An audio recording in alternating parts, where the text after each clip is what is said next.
Am I live? Yes, I am. Hi, Eston. How you doing? Good morning. Where are you from? Hope you guys can hear me okay.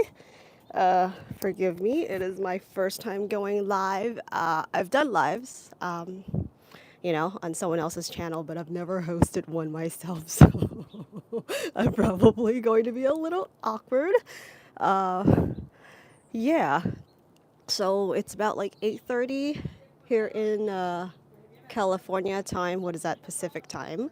And yeah, reason I chose this time was because I was just kind of going through the analytics, and it said that yeah, like most of you guys are on at this time, which seems early for us, but I think a lot of you are also in like time zones, like other like later times. So hopefully in the future you guys let me know where your time zone is and what works best for you. I'll probably do it like at different times.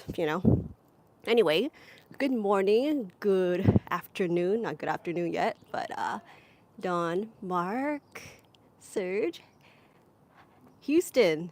Is it getting cold yet, you guys?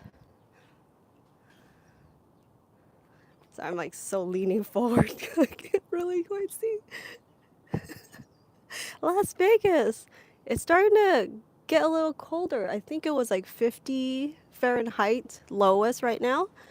So some plants are showing a bit of signs of stress here, but some are still loving it because like the ones that grows really up tall are still getting enough sun for me. Uh, yeah, certain ones like the leafy greens that really like cooler weather is like taking off like crazy. 67 to 87 daily. Wow, Serge, that's pretty awesome. Yeah, this is a nice weather. I just don't want it getting colder than this because, like, if you guys can see, like, this is like pretty basic, right? It's just like a straight shot, uh, one end to the other. And in order to get enough sun in the winter for me, I have to build it up, like, at least my height. Yeah, there's only like a couple of spots that hits like 2 hours of sun a day in the winter. So it's a little more challenging in the winter here. What do you guys usually grow in the winter? Or do you put your gardens to bed?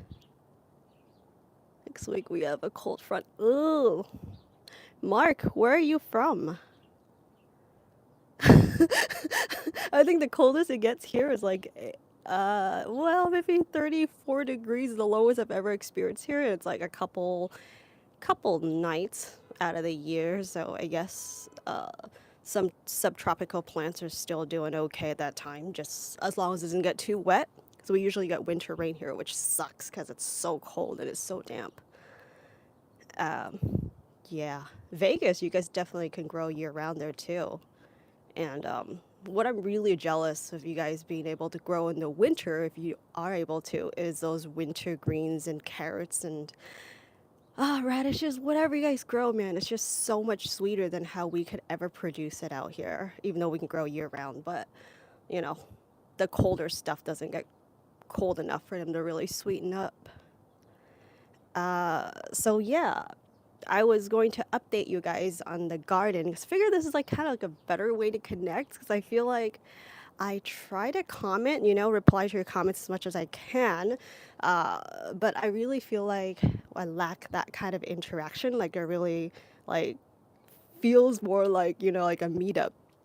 So I'm gonna try to do more live. Also, I think it's pretty a lot easier, honestly, to So I really try to perfect my videos, like editing it. So it'll never gonna be perfect, but it's just so it ends up taking a long time. And I think it would be nice for me to be able to share, like real like in the moment with you guys. Like, say if I go somewhere, I don't know, at a nursery or a hike or somewhere that I just want to share a moment with you, or if I'm opening up a loofah, maybe it'd be a lot of fun to have you guys with me.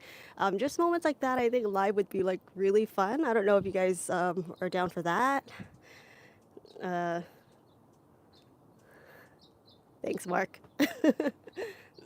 Let's see. Mark Nomad says, "Oh my gosh, chards! Yeah, I need to start those. They're so beautiful right now. Like growing them is a really good time.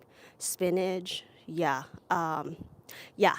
I always forget, and I never grow enough like sugar peas and snap peas, in the winter, because it's just, I guess when it goes up so high to get enough sun, I really have to literally take a ladder out every day.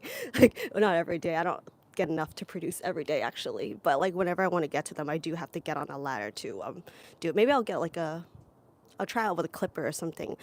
But yeah, uh, sugar peas, any kind of like really sweet kind of veggies I'm really looking forward to growing. Oh my gosh, lettuce. I know I like growing a lot of like tropical and heat tolerant greens and a lot of perennials, which is, I think it's nice.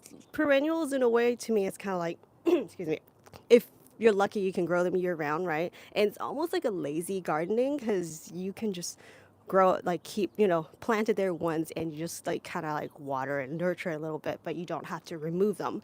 But the thing that's less exciting about that is that, especially in a small garden, is I don't have enough room to grow annuals. And then when the weather doesn't get cold enough, some stuff, they won't produce like super well at that point, but they don't really dry out or die anyway. So I have a hard time pulling them out. Uh, so yeah, sometimes I hang on too long and then like the season is like halfway through already, but I have a hard time pulling things out. Uh, yeah, but perennials usually for me is like more like heat loving or subtropical things. Tree collar is another awesome one that actually grows year round and grows really well at this time of the year actually. It produces year round for me, but I really do miss delicate greens like lettuce, like just like butter lettuce and just lettuce and romaine. So, uh, really looking forward to growing those again. What? You'll buy me some stilts? I think I need to gain a little more, I don't know, muscles in my ankles to really wear stilts. I am really curious. Um, that's definitely another skill to hone. I'm already trying to maximize the use of my space. I've been doing like, I don't know what you call them, but like I was utilizing the trellis for like growing loofahs to kind of hang and do this like lick lifts. Uh, yeah, I love these like conduit trellis. I think that's like my favorite way to grow, to build trellises so far because it's so sturdy. Growing turnips and onions and yeah, Austin and Jean. Hey, were you the winner in that giveaway, Austin? So I think you mentioned your wife, Jean, trying out the tools or something. I was running a giveaway with Centurion on Instagram for a couple of weeks, and someone by the name of Austin won one of the winners for the gardening tools. Uh, Oregon variety of snow peas. Yeah, Mark. Wow. I am just jealous of you guys that I know I don't like. Right on. Congratulations, Austin. Yeah, Mark. Yeah, and kale, just certain varieties that just doesn't get cold enough out here for it. But literally, certain varieties of greens just taste. They remind me, like seriously, like sugar cane. They're so sweet. And excuse my neighbor's dog. Hopefully, it's not gonna be too noisy out here.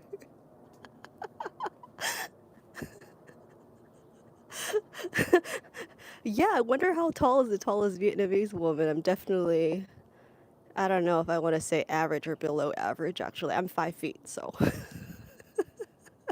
What's funny is when you go to like, places like Vietnam or in Southeast Asia, and everything is just, I guess, built more to my height. So it is easier to cut things on, like prep food in the kitchen, or if you're like using the sink or like the toilet all set in, and you just kind of sit and you think you're falling because like it's so much lower. I do feel taller out there. Let's see, Don. Do you have an indoor area set aside for favorite plants? Sorry, guys, I have to read out loud here. Uh, Plants intolerant to cold weather. I used to have more plants on the balcony. I kind of like made like a greenhouse-ish by just putting like clear shower curtains all around to block off and kind of trap a little bit of like humidity. Uh, I used to move a little more of certain tropical plants, like my jambu in there, the jambu tree, and some subtropical things. I forget what else. Um, yeah, but it's actually getting a little more tedious. And there was a time when I was, leaving some of my, I was using that space to grow some plant starts that I have on my online store. But yeah, there's less stuff now. And I think, honestly, the weather hasn't been as cold as it used to be. It is starting to, I feel like, it is not as cold as it used to be. And the plants are probably acclimating at the same time, so I don't use that space as much. I was thinking of using that as like more of a, I guess balcony doesn't really count as indoor space, does it? I do need to clean out a part of a garage to have my plant starts. That is actually what I use my actual indoor space for, actually. Yeah, it's to grow certain annuals or seedlings. And guys, like because of my lack of space, I can't just have the luxury of just, sowing seeds in the ground. There's not enough light for them to really grow. They'll end up being really lanky. Uh, yeah, so certain seeds do sprout around here, but most of them I do start them, and especially I would start seeds more like stuff that I can't purchase or get a hold of, like plant starts. I would just have to plant seeds. So that's what I do from indoor. So not too much on the more fidgety things or intolerant of cold things now because I'm just trying to make it a little easier for myself. Let's see, truly. Can you freeze can I freeze grass jelly vine leaves for later use? That is a really good suggestion. I'm gonna have to test that out. Do you grow any truly? Because I have, there are abundance here. I have to kind of cut part of it out because they really grow and fill in the space or shade too much of the garden. So I'm gonna have to try that out. I have, however, experimented with just picking those leaves. I washed it and like dried it off really well. Well, not like fully dried, but just when it's not like dripping wet anymore. And I just put that in a Ziploc bag in the refrigerator, not the freezer. And for 10 months or more, it was still like really good. Like they looked fresh. I didn't, however, get to try it because I think my mom was cleaning out the fridge for me and she's like, I don't know, she threw it out. Yeah, but it was like 10 months or 11 months or so. It was almost a year and those leaves were still good. Like they looked pretty darn fresh. I don't know about freezing though, because some people do like a dry ones. The dry grass jelly leaves are kind of like tea, and then they add like a calcium thing. So I guess it helps it coagulate, bind it again. You're in North Texas. Truly, how cold does it get on there in Texas? Hey, Urban Gardener. Okay, this is a pretty special moment because Urban Gardener Enoch, I was his first guest on his live show. He actually is going to be hosting his live, I think, and is it 10 or 11 today? So I appreciate you for coming on my first live. And I'm so glad the place is still quiet enough here. I guess that's the good thing about me doing it early out here because the neighbors are still, they're just waking up, It's still a little more quiet here. NIQ, how do you say your name, Nick? We're the same height, all right. You're probably going to be like half an inch taller than me, who knows? Wow, 8A, truly, that is truly colder than here ever. Hopefully we don't ever get that cold here. Let's see, people here in Vegas been having farmers market mini foods, but that's awesome. I remember going to farmers markets out in Vegas, and apparently, is there like not a rule there that you have to grow your own? Like they can just outsource and sell them. It's just like an outdoor market rather than like a grow your own produce kind of a market. But certain ones I think had decent selections out there. Yeah. Yeah, would you guys be into like maybe taking you guys around to different farmers markets, you guys? And like just kind of, I guess, tour and we can check out what they have together. I think a lot of them have quite similar things though, because the vendors kind of, they hop around like all the ones like the local farmers markets. But sometimes there's some pretty cool stuff. So if you guys are down for that, let me know because I think that might be kind of fun. We can try, I don't know, pick up something, anything that looks good and I don't know, try it out, eat it with you guys, have breakfast, have lunch with you.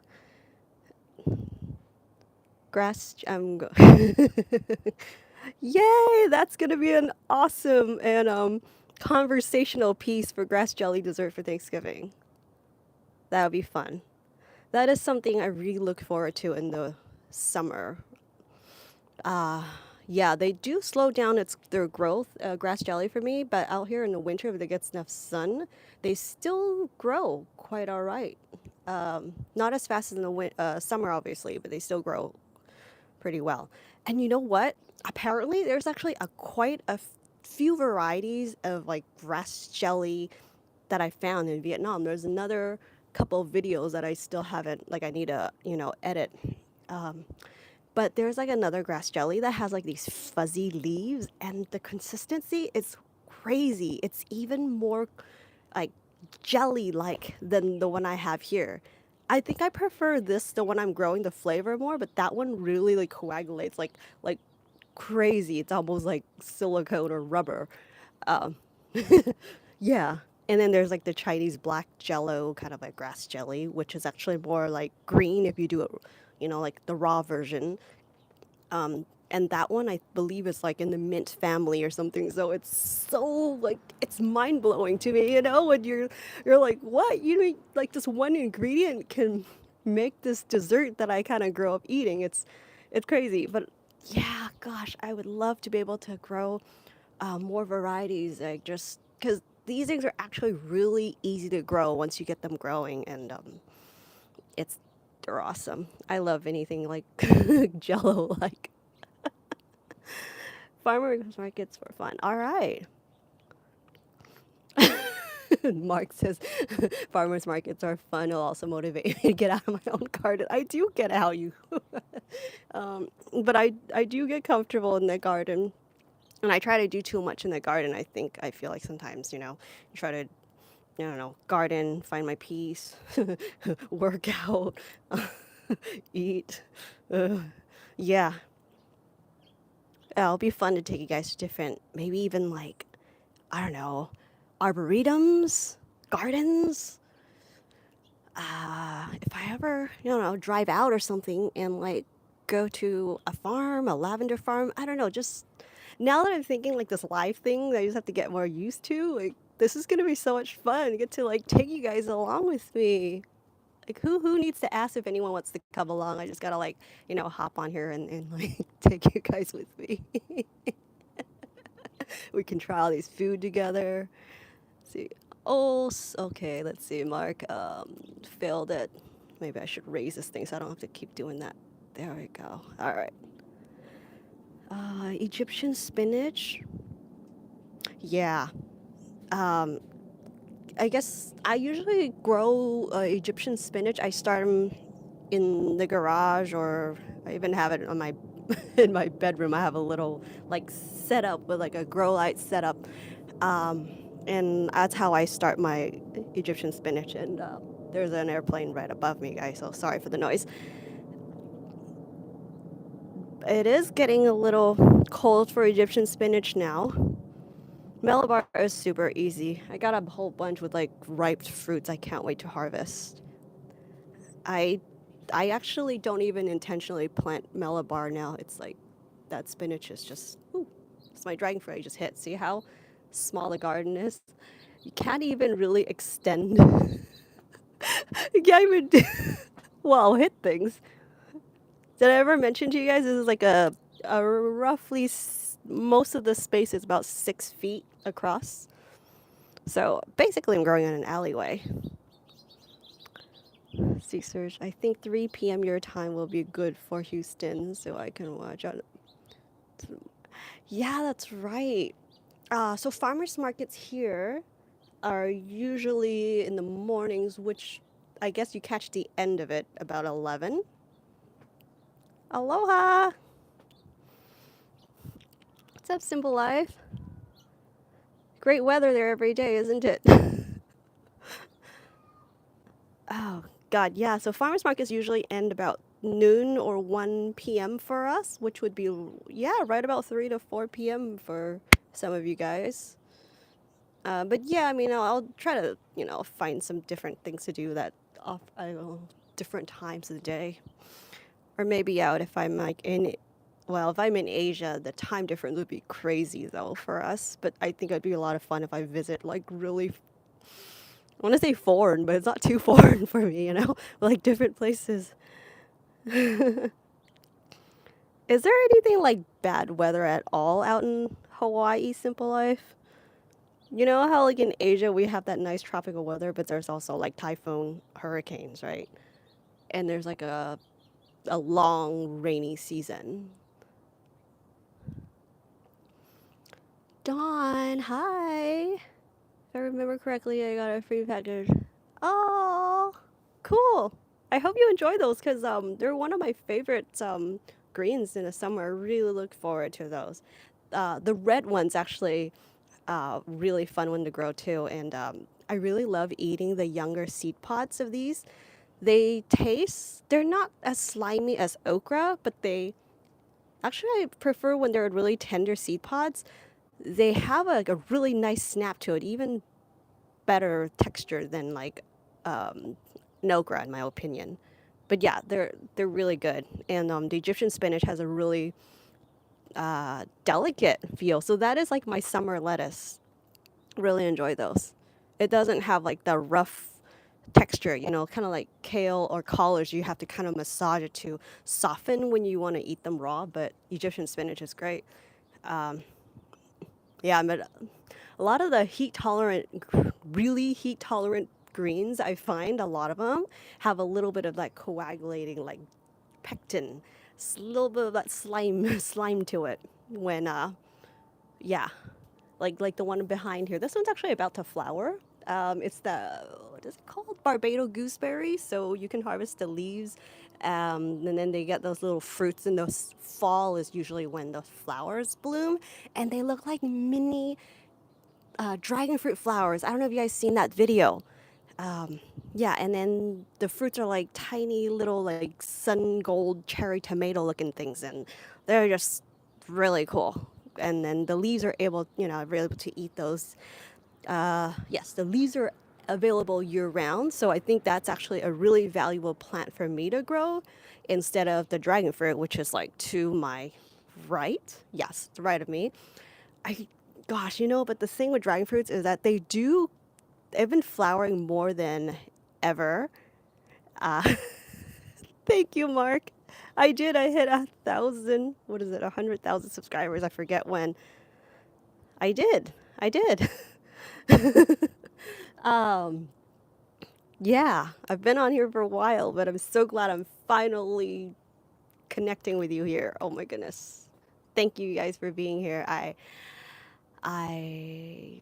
really had no expectations because it's like my first live ever.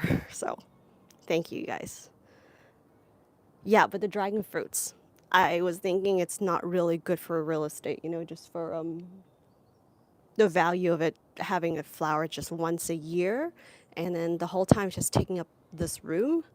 Uh but man, once they flower, they're just so beautiful and you forget about how much room they take up in this little space. And once those fruits, when they actually get pollinated and they grow big, they're so sweet. They're not like any dragon fruits that you can just buy unless you're at like a good farmer's market, I guess, where they pick it, the peak of ripeness.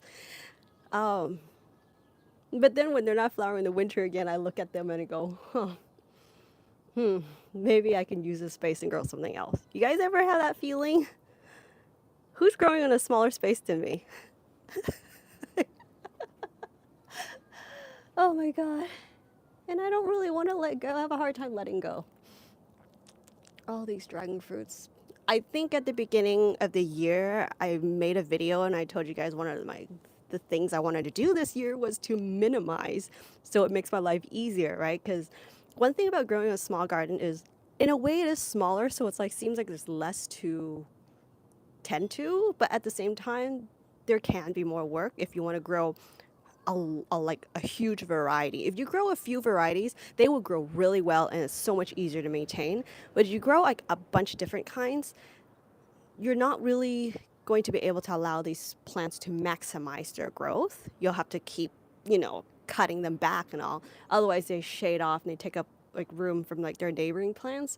So yeah, in a way, it could be more work. So that's why I wanted certain plants to grow more well. Therefore, I needed to minimize. And dragon fruit was one of the things I wanted to minimize. But I don't know. I just they were flowering more than ever. They're producing so much this year. Oh God, I have a hard time.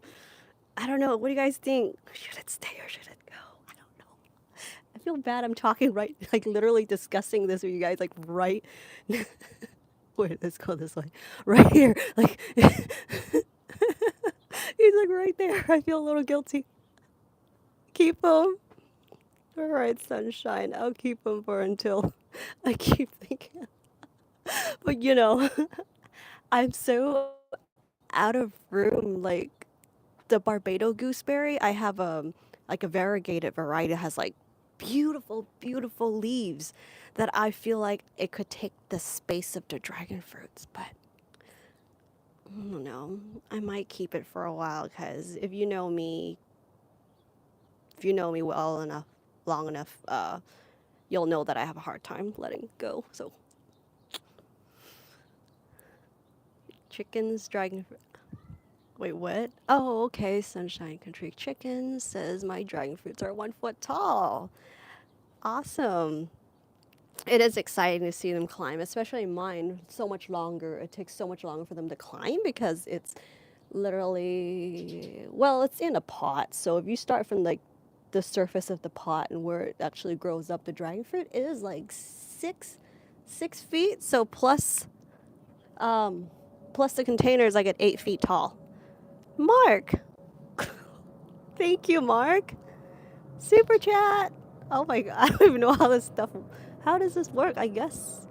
Thank you. I appreciate it. Oh, this is so awkward. Thank you, though. Hey, it'll get me some gas to go do some tour things with you guys, I guess. Excuse me. Yeah, there's just like one of my favorite nurseries. I think I'll go talk to them and see if they're okay with me going out there. If you guys want to go see it, they have like a variety of things. I think it'll be really fun to show you guys.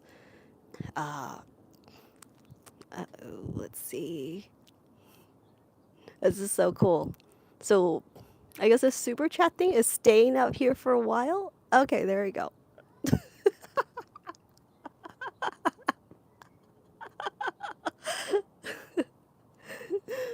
Sue Dawn says I purchased one of the gooseberry plants, almost 10 feet. Wow, so much fun moving it indoors.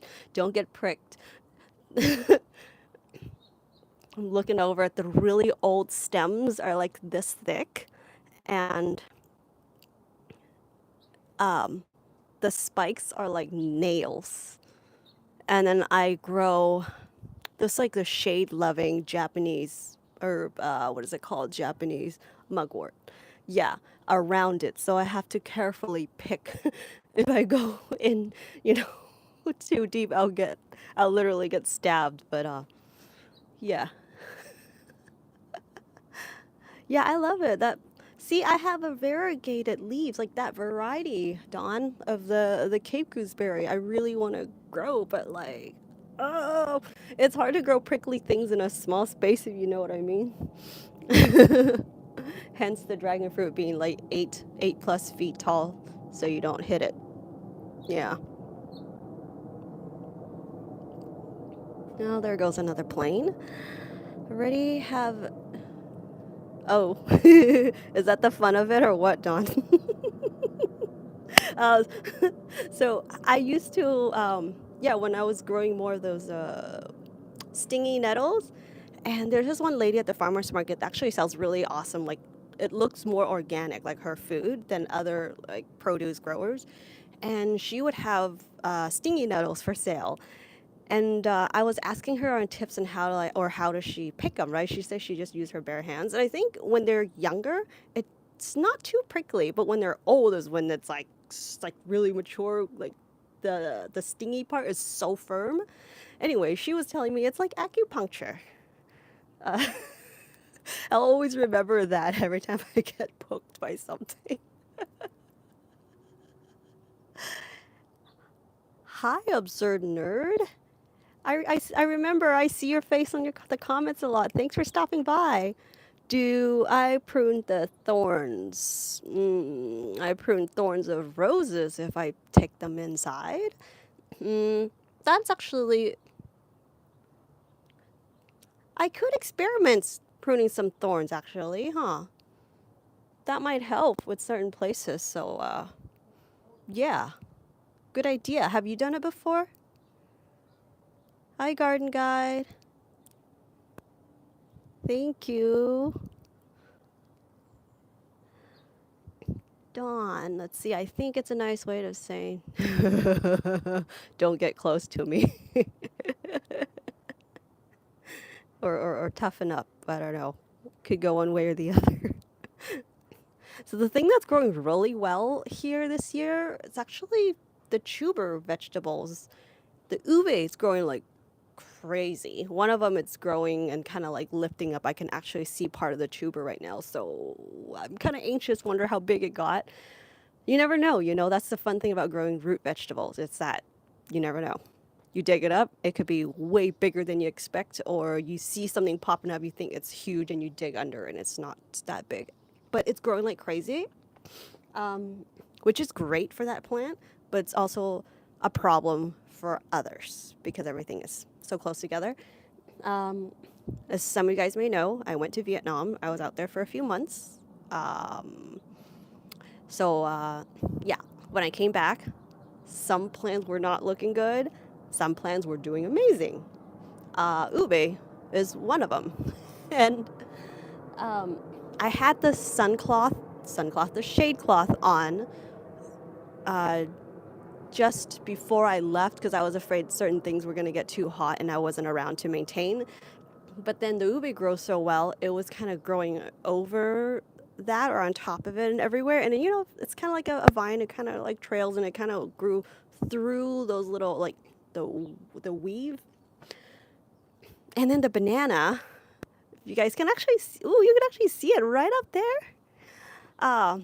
So the banana, the banana heart, I guess, the blossom, the end of the blossom, has poked through that shade cloth. So I think that shade cloth is gone now, but it's like shading so much for everything below that, and it's just too much work for me to remove that cloth until I get to harvest and cut things back. So the ube is doing amazing. They're actually producing those little air potatoes, little bulbs. So I need to experiment planting those. Yeah. So I'm really excited about that because I grew them for a few years. And, some people were telling me they produce those like air potatoes. And I started seeing them a little bit last year, but there's a little more this year. Excuse me. And certain ones are growing up to like a size of a whole peanut with the shell. Like, no, probably not that big. Probably like this size. But it's so cool to see another ube growing out of that. It's kind of like those aerial bulbs that on the, what is that called? Madeira vine. That's right. It's kind of like that. So there's like a little potato thing, and then another new plant grows out of that. It was really cool, and ube, it's just a really beautiful plant. Thanks for stopping by, Mark. Have a good day. Let's see. Oh, Plant Odyssey. Hey. Excuse me. How's the banana? Surprisingly, I guess better than it better than I imagined. I'm a little nervous at the same time because I did put it in this raised bed that is, excuse me, like 18, 20 inches wide. So it is really close to the wall. But I have grown in a different place, like bananas, and they were just in like a 15-inch space, and didn't seem like there was an issue with the wall. It seems like because of the wall, it's kind of making it push sideways, so it's just growing more in a row. But yeah, this is the only space that has more sun, so I have it growing here, and it's definitely putting a much nicer fruit, although it's a different variety though than the other side. That also has a different variety of bananas that were growing. I think it went past the container. It probably grew past the container. But yeah, it's actually a really nice stock. My friend gave me that a little while ago, and he said that it's producing way better than his ever looked. So funny. Yeah, I hope to be able to. I should be able to harvest some next year. They do take a while to ripen for me. Yes, Crockett. Hi. Are you still? I did until up to, I think, mid this year, just before I left to Vietnam. I stopped. But I love using that as an option for like the winter. Yeah. And then also, we just don't have, I think Bukashi is really great if you have a lot of leftover foods. I don't have that much of those. Uh, so sometimes, I don't use it. I usually use it more in the winter when there's like holidays around, or I don't know, I'll take like friends' leftovers. But usually I don't have that much leftovers here. Yeah. Like not enough to be like, you know, throwing out or something. So, uh, but I love that it's so convenient. Let's see. Our urban gardener says, "What are you growing in your green stock?" My green stock suffered a lot this year since when I was gone, because I have one of them I had sweet potatoes growing in there again, but it's like right in front of the ube. So we'll see how the harvest is actually gonna be, because there's no sun at all at that planter right now. I do need to move it. I want to grow. I need to grow. I don't know. I might just move it here or something. A little more space, a little more sun here. And I was thinking of using it to grow, because I have different varieties of mint. So maybe I can have each tier have a different type of mint. I was thinking of planting more winter greens than that, because that really solves my issue with space when, it's like a 4 square space, and I can put like between 30 to 48 plants, and certain things like peas, if you want to grow, excuse me, or radishes. You can even grow as much as like 3 in a pocket. So that's like, I'm so bad with math, guys, but it's like 3 times 30. 90 plants. Okay, I did the math. If you ask me 42, I might have a problem there. But if it's 42 times 3, I don't know. But that's how much you can fit in a 4 square space with the green stock. Right now, I do have some strawberries. So the strawberries are doing well because they are on the upper tier. That's what I got there. And blue heavenly tweedia. Or tweedia. It's a milkweed, but one of my favorite milkweeds because it has a beautiful heavenly sky blue. Yeah. Yeah, get it when they're on sale. That's when it's like the real deal. Yeah, and you can also get it with my code. I think it takes $10 off of every $75 purchase, but like, I think they're gonna have more sales as the holidays are approaching. Yeah, get them on sale. Loofah. Yeah, Dawn. Let's see. I'll try to see if I can show you guys. Oops. I don't know how to navigate this thing. You have to think opposite. It's like, I guess, operating an airplane. So these are the loofahs. Wait, I need to get up higher. Down, up, up. Nope, wrong. Up, think opposite. Up. Ugh, there you go. All right. So, loofahs. There will be more seeds available. Yes. Uh, I'm really looking forward to opening one with you guys, actually. I think that would be really fun. See, will you have any loofah seeds available in the future from Las Vegas garden? I don't go out to Vegas as much now. Excuse me. But it did grow well out there. In the summer, it was getting a little stressed, and then it started picking up growth, and then actually started flowering by fall, strangely. Uh, but I was able to get quite a few loofahs out of there. If you start early indoor, I think you'll be able to and put in like a sunny spot, maybe af- just after winter. It'll be great. Let's see. Yeah, it just gets too hot too quickly. Vegas has like a really short spring. It has like this nice weather for a couple of weeks and then it gets really hot. But I think melons, right? Melons are great out there. Hi, Persian Empress. Good morning to you. Where are you from? What time is it there? And especially if you guys who are on like the West Coast, thank you so much for being out here at 9 a.m. And the rest of you guys, are you about to have lunch or something? Are you guys doing anything in the garden today?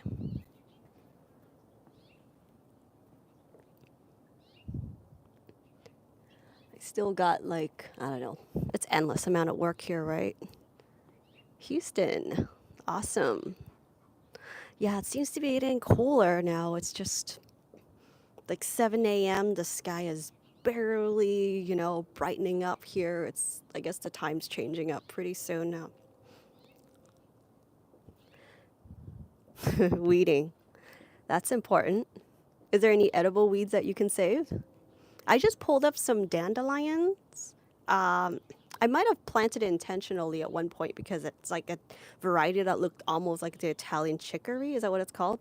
It's got like more red, like a deeper reddish color at the end of the stems. Um, but yeah, I was harvesting those and dried them out for tea. So certain weeds are awesome. Dandelion's easy to pull up, so I don't mind that. Fertilizing your fall plants. Ooh, broccoli and cabbage. Okay, that's something I'm actually jealous you when you guys can grow things like that because that takes up so much space.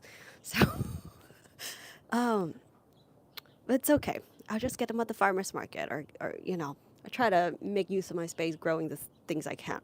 Like, it's hard to find. But man, whenever I see videos of people harvesting in these pictures of like giant, like broccolis and cauliflowers,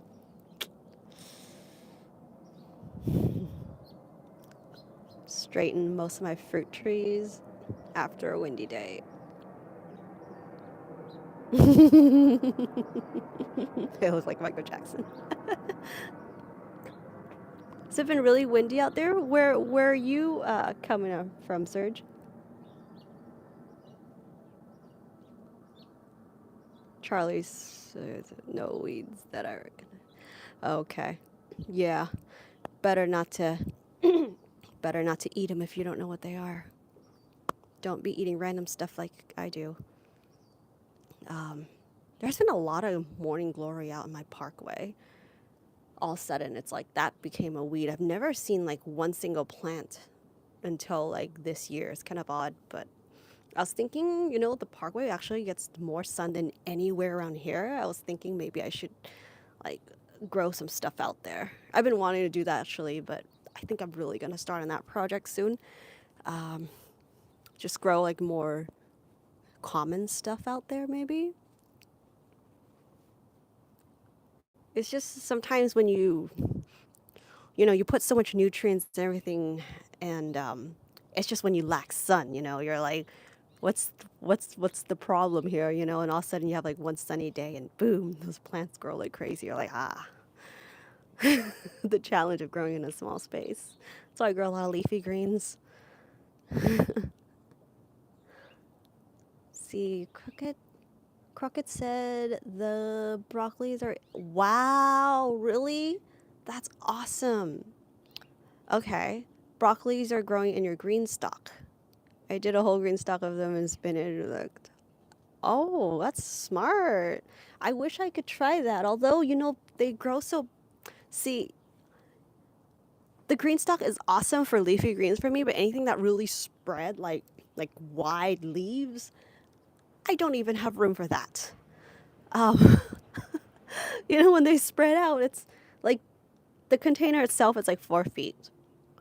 So if you really take into account enough light, even if I spin it, it's still like the speed of the growth is still compromised. Yeah, so I don't think I can grow something like that. I would have to minimize growing things to make that work. But regardless, I still love growing in the green stock because I still can grow a lot more greens than, if I don't have one. Well, peppers are good in there. Little cherry tomatoes, like a dwarf variety, because the giant ones can really grow well in there, like just normal size, like say indeterminate cherry tomatoes can grow well in there because the container is actually quite big, holds a lot of soil. But I just don't have the room for these plants to grow. It would totally be like on the walkway, and you'd have to climb over plants to get over. Yeah. Broccoli. I think I only have once, but it wasn't successful. All the bugs, what is it called? Caterpillars. Yes. They ate them all. Because I was trying to grow like I forget that variety, that really lime green one that has like really like cone shaped, like pointy tips. They look really whimsical. I love it. Yeah. But broccolis, just because I still can get a hold of them, outside, I can purchase them. So I'm not growing them. I wish I can grow everything that you guys are naming.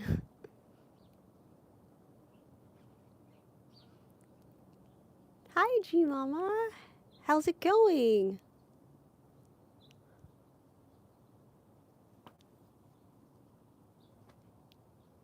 Hi, Shih Tzu. Oh my god, I'm starting to lean in. I'm gonna try to not do this. Let me try. There you go. That's better. Shade Shih Tzu, how are you? Thank you for joining in. Oh, the sun is creeping through. That is awesome. It was so cold this morning. 50 degrees is very cold for me. The worms. Yes. You guys won't believe this, but so I got like the worm bin, right? What is it called? I forget the name of it. Worm factory for the more finer food scraps for like my juice pulps. And then I have the worms are doing well. The most worms that are doing most well are in the green, oh, the hungry bin. That's when I have like the giant, like the more larger, rough clippings of the gardens. And then my tumbler had turned into a worm bin as well. Oh my gosh. Like I think it happened during winter because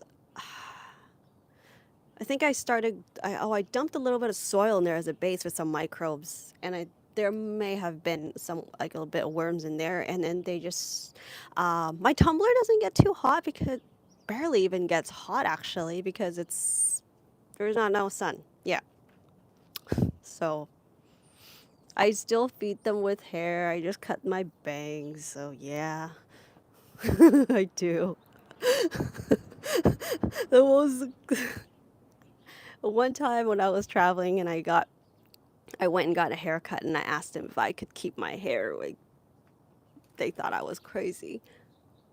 But then yeah, and I ended up forgetting to bring my ponytail back, and like 2 years later my friend saw me and she gave me my ponytail back, and then eventually it went into the worm bin.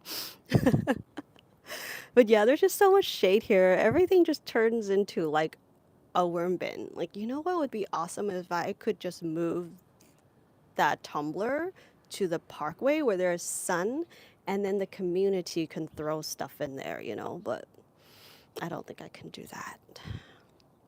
But that would be awesome. Yeah.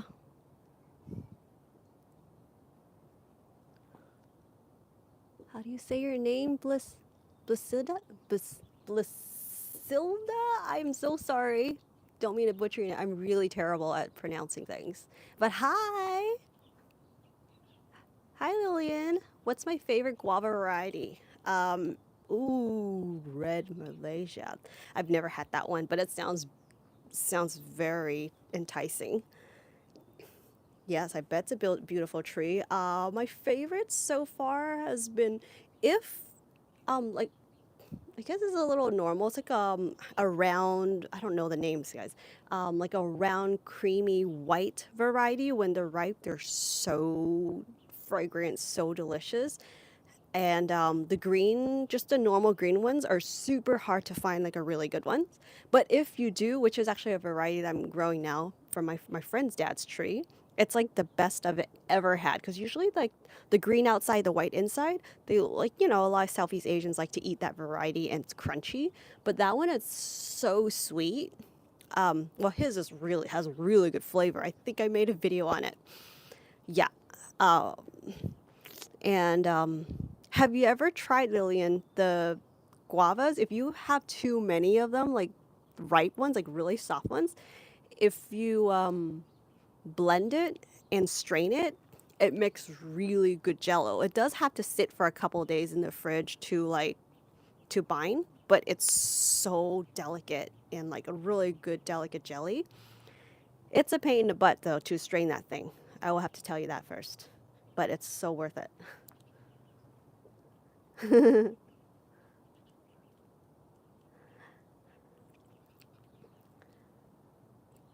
I got, ooh, I don't know what that means. What's IUT? What does that mean?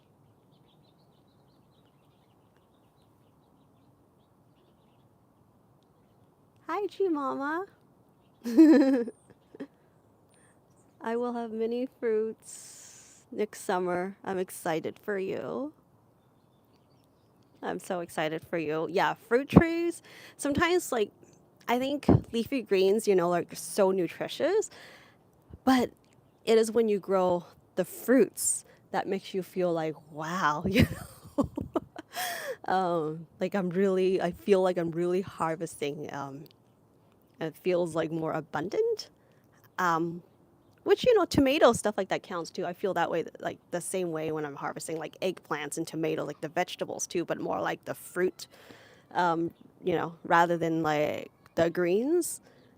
And then when you have flowers is when the garden, to me, it seems like the garden comes to life. Like yeah, all the beautiful colors. And then if you have like scented flowers, it's even, oh my gosh, I don't even know what to say about this.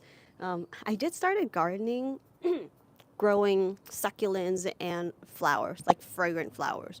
Like freesias, one of my favorites. Tulips, not fragrant, but beautiful. There were times when that was like, I only grew like 1 to 3 things in the garden each year. I would just kind of alternate. Thanks, Dawn. Thank you for being here as well. Glad I'm not talking to myself. Yes, harvesting day is always a good day. That is also, yeah, it's so exciting. You just feel it's rewarding. And in each year, um, for me at least, it's a little different. Depends on what grows well in this space. If I got the timing right, if I got enough sun, because certain times when you plan on growing something, and then other plants you didn't intend to really focus on end up growing so well, you want to just leave it. Therefore, you lose that space where you wanted to like grow something else, and just kind of have to work with the garden and accept sometimes.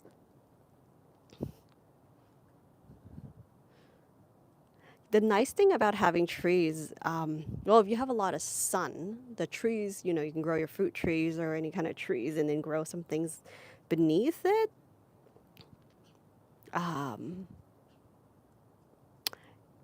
Yeah, I was trying to grow like the dwarf moringa. Started out from seed for a while. Some birds. There's a lot. Hi, birdies. There's a lot of birds here. Um, what was I saying? What was I saying? I don't remember what I was saying. I don't remember. Oh my gosh. I'll come back to it. If you guys can remind me, what the heck was I saying? Soon trying to grow. Oh, straw flowers. I love them. I used to grow them, and I love drying them, even though they kind of feel dry already. But yeah, they're so nice for terrariums. And as cut flowers, they just one of the really one of the few flowers that can actually stay beautiful dried. You know what I mean? Like they just look as good as they were fresh. It's amazing. Oh, thank you. Dwarf moringa. Yes, that's right. I grew out from seed. They got about this tall. And then oh, I think it rotted out. It was in like a lower part of the tray where it was like sitting in too much water. Yeah. When there's like more water than the plant can take up, it's a problem. And they take longer to germinate too. Dang it. Yeah. But there's one that I was surprised actually. There's a moringa growing right now. It's like 12, 15 feet. No, 12 to 15 inches right now. I do need to dig it up and plant it somewhere. That one I don't know, as a volunteer, I might have reused soil and that one didn't germinate, eventually did or something. It's always nice surprise when you see something that valuable that just pop up. Let's see. Praying mantis. You still remember that, Charlie? Sadly, they went away or something. I'm surprised. Like, I mean, hey, which garden did you go to? I mean, what's wrong with my garden? Why aren't you staying? I haven't seen them. I don't know if I want to try them again. Maybe I'll try ladybugs next. I have to make sure I have enough like plants to host ladybugs though. I've seen so many like cool types like varieties of praying mantis. Um, yeah, but feeding them was enjoyable, but it ended up taking so much of my time too. I was literally like, I had them all in individual little like sauce containers, and then every day, I think I fed them like twice a day or something. It was a lot of work, but it was kind of fun. It was interesting, definitely seeing them eat. See, Joy of the Garden Home says, "Do you see yourself living outside the U.S.?" Um, I would love to visit the Philippines. I do love the tropics a lot. Um, I was born in Vietnam, so I'm probably a little familiar with Philippines, but I think you guys have like a lot more variety than Vietnam, probably. I think so. Uh, and I would love to be able to live in the tropics. I still have a lot of family in Vietnam, so it's quite easy for me to access, to go there. And everyone's getting older, so I do want to be able to go there more often.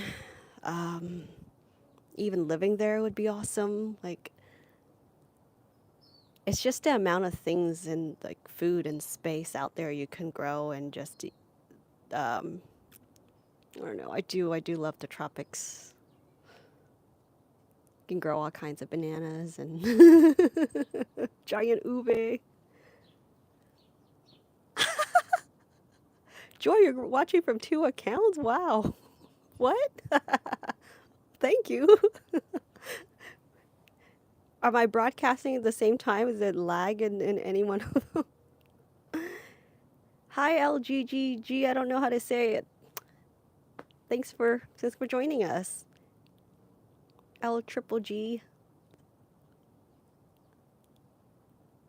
Do you have many hummingbirds? Are they attracted to your garden and you put out some?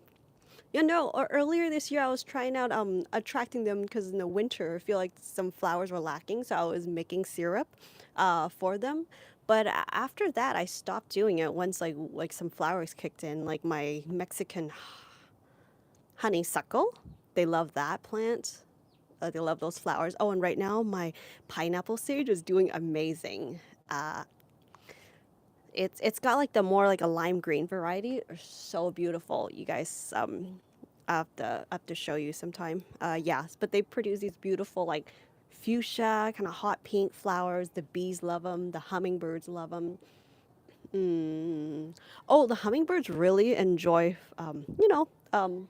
the flowers. What is it called? The banana flowers. So do the bees. Fuchsia. Fuchsias. Yeah, fuchsia is another one. Actually, fuchsia suffered a lot for me this year when I was away. I thought that because I had the water irrigation set up, that like the fuchsias would do amazing, right? Because I had them like in hanging baskets, and I thought it was like the perfect spot and all this stuff. But then one of the waters, I guess the what was it? The joints, like the connection, was like spraying water. It probably just needs to be tightened. But I wish my dad had informed me about that. But instead, when he came out to check it, he was like, he turned off the water instead of like I could have told him what he could do. So when I had cameras on, it's so painful to see when you're like, like across the ocean and you see something happening in your garden and you can't do anything about it. So yeah, so the water was inconsistent. The fuchsias really suffered, but that's actually one of the really good plants for the hummingbirds. Um, the fruits are actually quite tasty, so I'm really happy to that's why I really enjoy fuchsias. It's because they're just super gorgeous. The berries are edible too, and they attract like hummingbirds. Oh my gosh, fuchsias! You guys, I'm so jealous. Like when I went out to Oregon, I visited their nurseries and I brought a couple back. And I think the certain varieties I really like.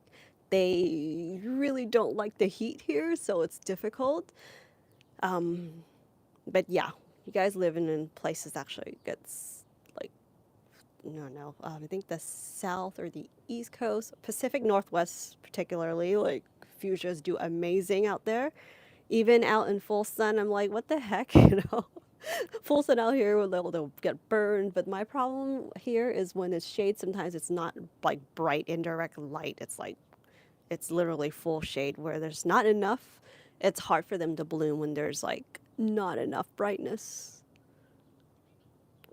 Try buying land. See, LGGG says hello. See, I wanted to try buying land. Oh, Costa Rica, that would be awesome. Psst, I've seen all these videos. They're so beautiful out there. Good luck on that. I hope you get it. So, oh my gosh, think of all the varieties you can grow in the tropics. Crazy. And I don't think I'll be bothered by toads or frogs and all these like noises in the night. It'll just make me feel like I'm in the jungle. So, and I'm like thinking how fun it would be that you can like swing. I don't know how safe it is really, but just imagining, you can just swing across, like those it's like arrow roots or something, right? Or like banyan trees, like just in the jungle. You know what I'm talking about? A lot of twines and I don't know things you can swing on. Just seems so much fun, and the beautiful, colorful birds. See, Urban Gardener says I had to pull one of. Wait, was it? I got lost. I had to pull the one I got at the farmers market with you because it was. Wait, what? I can't read. I had to pull the one I got at farmers market with you because it was at ground level and our alleyway has. Oh yeah. What do we get? Oh yeah. When Irvin Gardner came out, we went to the Torrance Farmers Market. I forgot what we got. Some herb, right? What was it? What was it, Enoch? Oh, Zip. You know that's so funny. LGGG. How do I say your name? L triple G. I don't. LG square. I don't know. Maybe just LGGG. Ziplining. You know, I don't know why, but like I think I want to do, like, I think swinging would be fun, but I'm kind of scared of ziplining. I don't know. It seems ziplining obviously seems so much safer, but I don't like the free fall effect, like feeling. So there's like a time you probably do like a dip in ziplining, and I always wondered if that would be scary because like I don't like free falls, drops, kind of like roller coaster rides when you go down. That really freaks me out. I don't know. Maybe I'll try like a beginner's one if that's such a thing. Greetings, Mad Farm. How's it going? Do you have any animals?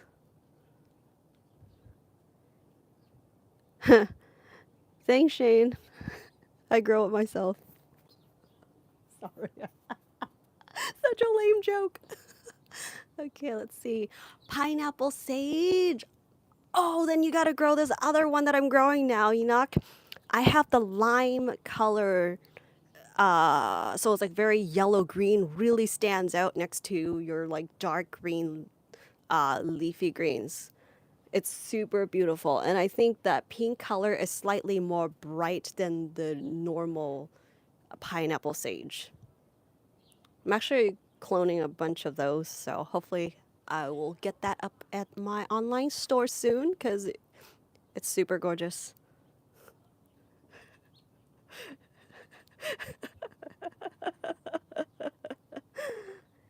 Hey, Sean. Okay. Olives are kissable, just so you know. But thank you. See, Joy of the Garden says zip lining is more controlled. That is definitely true. It's just how does that dip feel? It's like I don't know.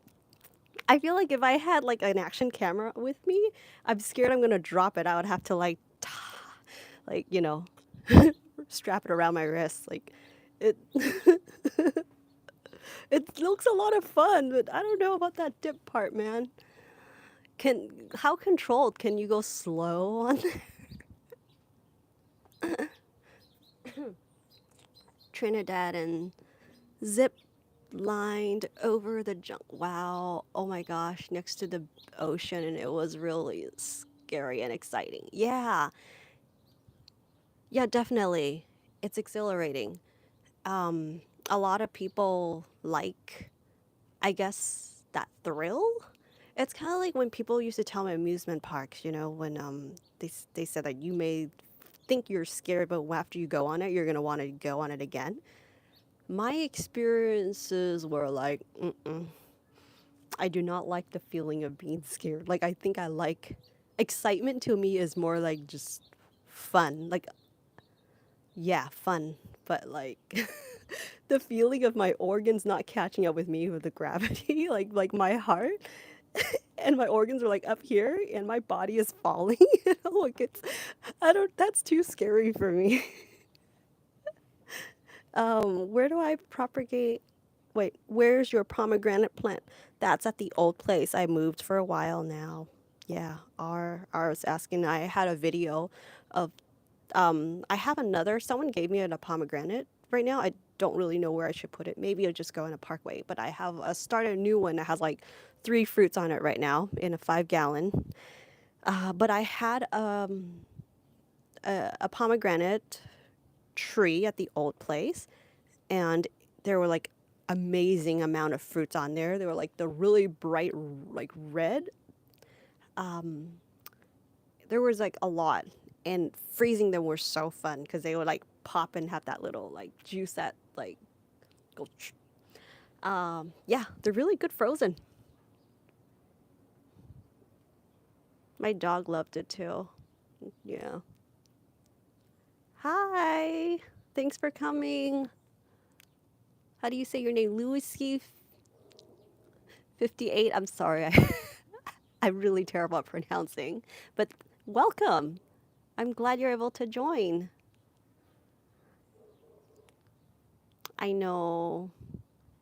Because now I go to the farmer's market and hardly would I find ones as good as those. They were amazing. Used to have people that come knocking on the door asking if they wanted to purchase them. It was a good tree. Mm. But hopefully, like to me, the things I guess that make up for the parts that I can't grow is, I guess experience it somewhere else. Ube, yeah, I will. Yeah, Plant Odyssey asked if I would have ube available in spring. I think I might be able to, especially that I'm seeing that the air potatoes, those what do you call them, like the air bulbs, are producing now. There's not like a crazy amount, but there's I think enough to kind of get started. So I'm going to plant those because some people do propagate through those. So I'll get started on that. Be a winter project for me.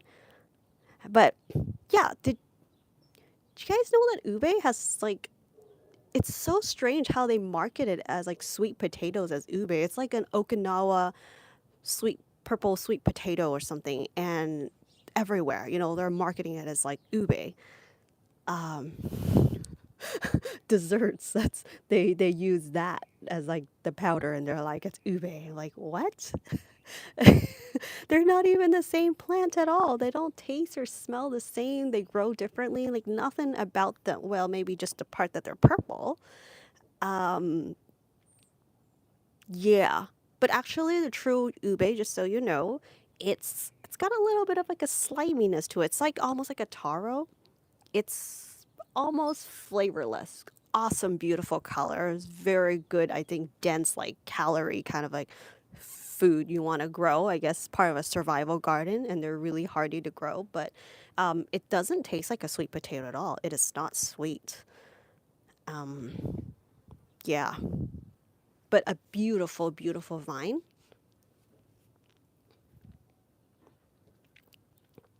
Yes, CG Tony. Yep, holster. This is wax apple. I used to have that tree. I still have one in a 15-gallon now.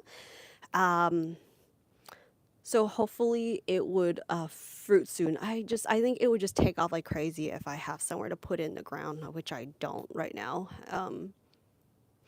Yeah, I used to have that tree, and it gave out so much fruits, like so many. I was freezing them and making sorbets with it. It's actually not that strong enough of a fruit to stand on its own for like sorbets and stuff or smoothies, but mixed with other things, it's really good.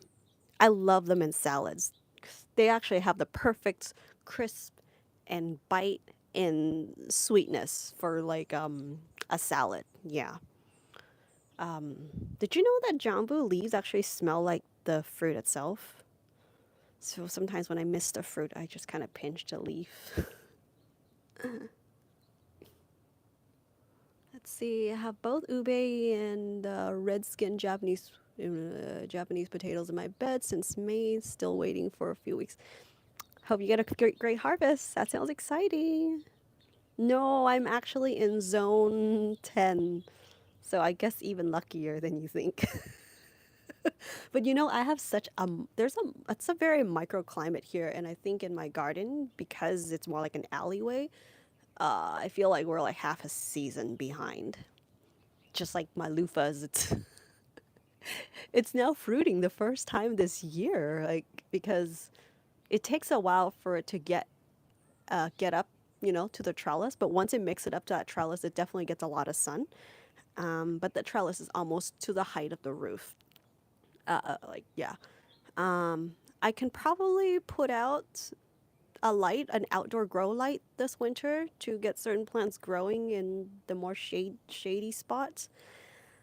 Uh, yeah, that's the challenge. I am in zone 10, Southern California.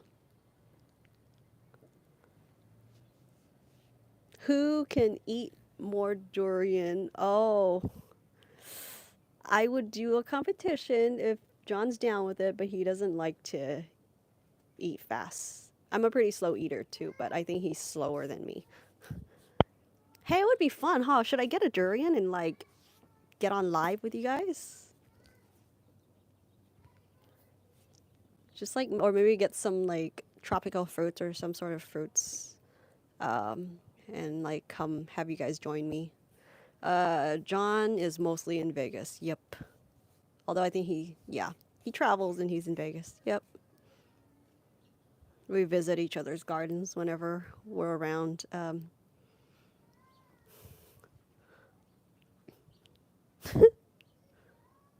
Does HOA complain? Luckily, no. In fact, I think the community really appreciates. I really try to stay more contained, have to prune things for like one side of the garden, I mean, one side of the neighbors, and then the other side it's like the community. So actually, everyone is quite nice, and they seem to really enjoy. I think the neighbors enjoy when they're walking their dogs and they're going around, and yeah, I think they enjoy it. In fact, some people started to get some stuff growing. They were asking me what they can grow, so yeah, it's nice. It's nice to be spreading this sort of hobby.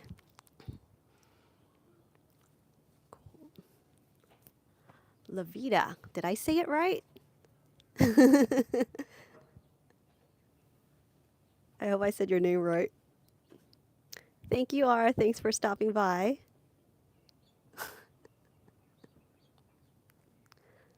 You guys gonna have a busy week?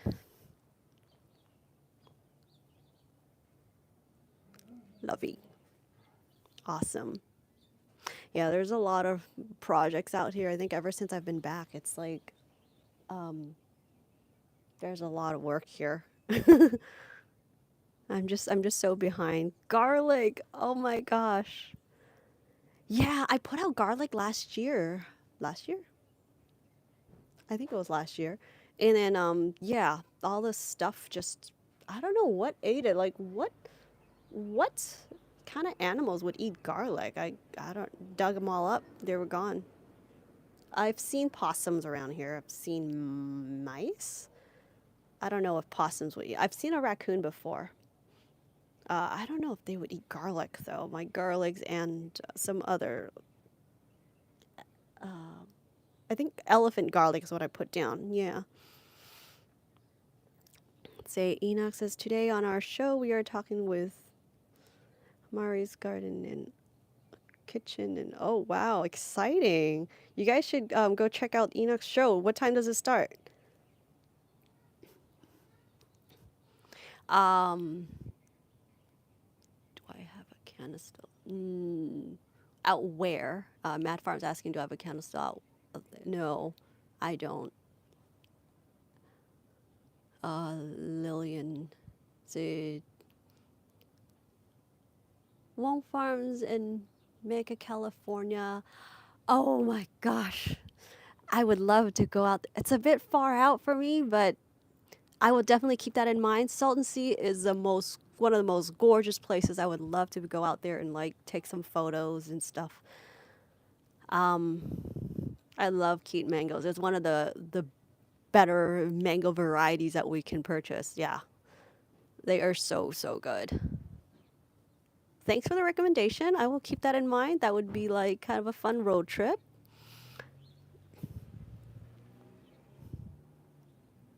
Oh, squirrels. I thought they would all like sweet fruits. Okay. They also like my mulberries. Oh, oh yeah. I guess I gotta get some mulberries a little bit when we finish up here. Um, I'm sorry, I forgot your question. Matt Farm asked something about Cali or Vietnam. Um, oh, I see. Right, right. The fruit. No, I'm not sure. I think it's one of the harder ones to grow in SoCal. Florida, you can grow them. Vietnam for sure. That's where I would usually get them. The birds are always up here. I'm just trying to see where they are. I guess our neighbors are up. Can you guys hear them? Oh, Yeah, maybe I would. Yeah, I gotta put out some stuff for them, some wild, what do you call them? Some seeds and stuff for the winter for them. But usually there's some stuff for them to snack on in our garden, like the mulberry tree. There's yeah, usually birds and squirrels. I would see them out there. Um,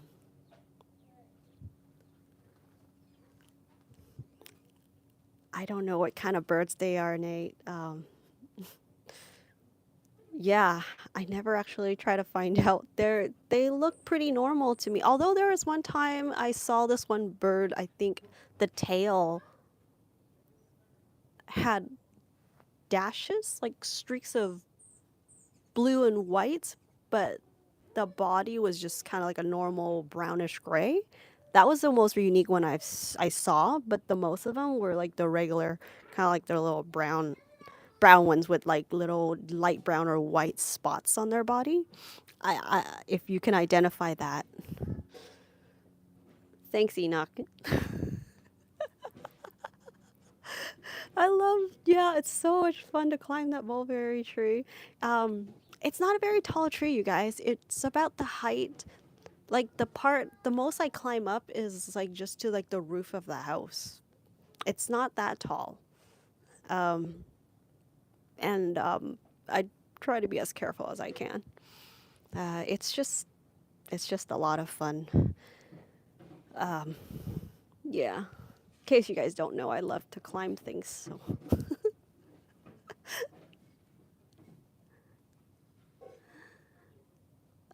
yeah, what kind of birds are they?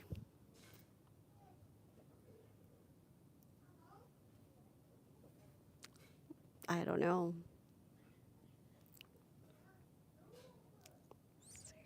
How old you? You can guess. I think that's what you're asking, my age or something. You can guess. Popularity is slowly doing.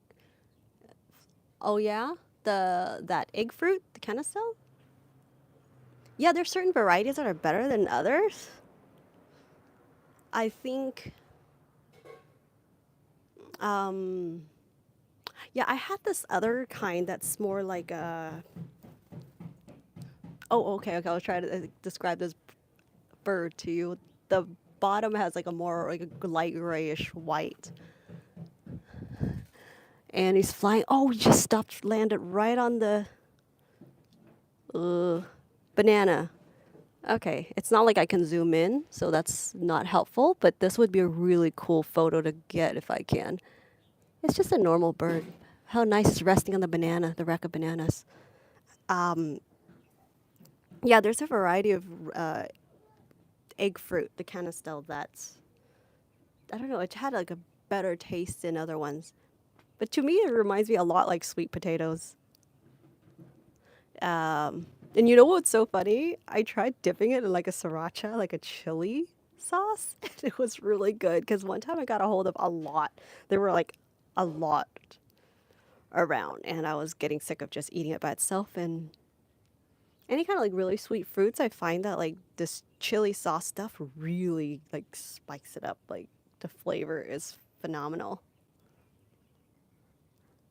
Let's see, with sparrows, crow. Oh my god, getting mosquitoes around. Okay, pigeons in the neighborhood. Awesome. There's pigeons. We used to have more pigeons, although I don't see them around as much now. Um, I think one time I saw there might be some kind of wild parrot variety out here. But yeah, it's crazy how there's an urban area, but like I think down the other side of the streets, I don't see as many birds. I don't hear them as often, but like right around here, I hear them a lot in the really early mornings and evenings. I hear them a lot chirping away. You probably can hear them through my videos. Sweet potatoes. What am I see? Nate says my sweet potatoes didn't come up this year. Oh, that sucks. That's happened before for me too. Yeah. Are you vegetarian? I'm actually not. I'm more like plant. I eat a lot of vegetables. Yeah. But I guess I don't really encourage other types of proteins that often or anything just because I don't, I think um, there's no need to. I guess, I mean, vegetables, I definitely have to admit, and that is why I enjoy vegetables, but they're definitely a lot healthier for you. Um, I, cur- yes, I think birds don't really, don't have different, they have different taste buds than us. Because my dad said when he used to have birds, he actually would feed them chili sauce with rice. This is like back in Vietnam. And they love it. So I think they don't taste the kind of sensations we do. That's crazy. Because I would think like the spiciness of like a Carolina Reaper would I physically hurt you, like cause damage to you. Like I don't know. I think it's not just about like what your tongue can taste, but people, you feel like your stomach aching and all that from it. So that's crazy.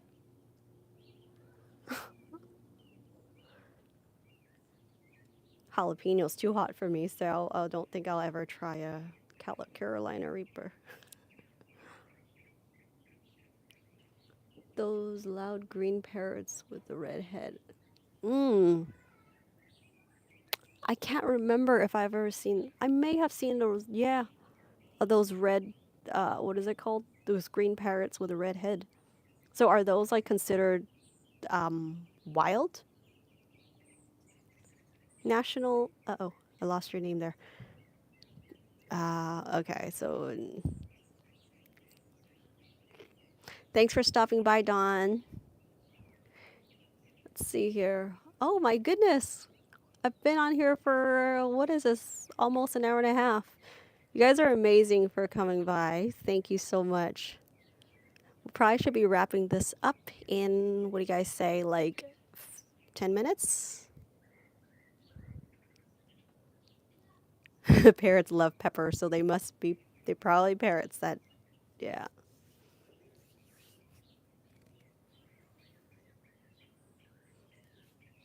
Also, what kind of parrots are the ones that you can actually like that would like learn to like, copy your language? Can wild parrots do that at all? Thanks, Nate.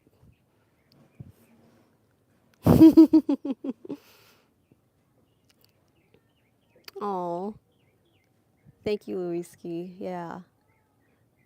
I'm just sharing what I know. There's so much more to learn. I'm sure you guys know a lot more about, say, growing broccoli and cabbages, because I don't really grow those. I planted pits from imported jujubes 2 days ago. They taste like, oh wow, that's amazing, Darth. Yeah, I love jujubes. I think is this still the time of the year or is it too late? I really enjoy jujubes, those fresh, crunchy ones, because, jujubes amazing. You can grow, I mean, you can eat them, pretty much when it's still crunchy, all the way till they're like soft and dried. Chinese use them a lot for soups. I like them just in between because it kind of has this like a dry but still moist inside, almost has like a fluffy, airy sponge cake, marshmallow kind of a texture. It's really yummy. Af- I heard Africa gray parrots can eat hot chili. Oh, I can talk. I mean talk. Yeah. Oh wow, that's awesome. I'll have to probably Google what that looks like. A gray parrot. Oh yeah, Enoch, that's right. So at the expo, there was um there was this blue parrot, right? I don't remember his name, or is it a she? I don't remember the gender actually. Anyway, I was playing with him for like a while. Uh, and apparently his mom was just walking him around and just having everyone hold him and showed us his Instagram.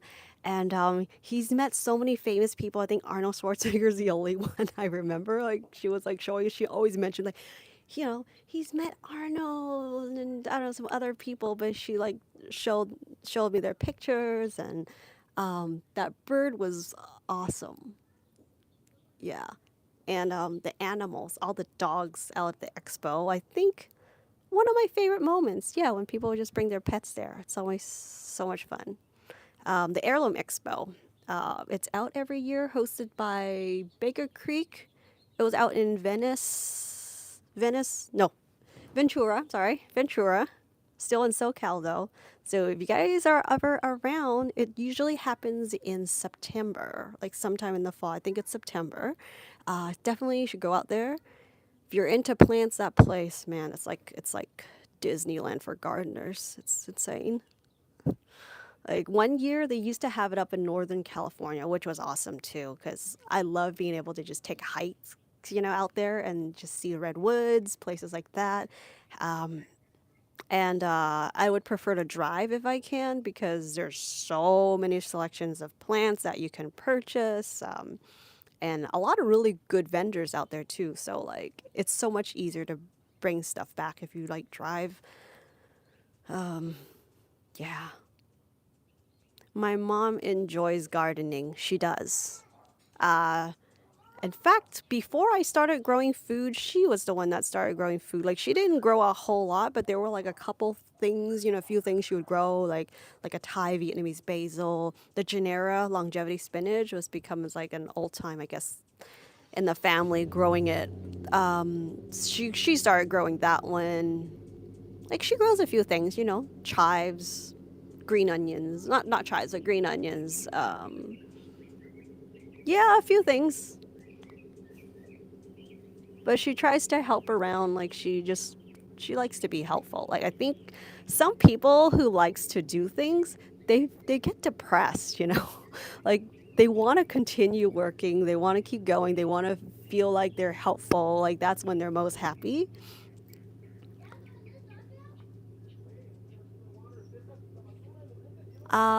Let's see. Joy of the Garden asks, "What will you be this Halloween?" I usually don't do much, although I could see that being a really fun time to get creative.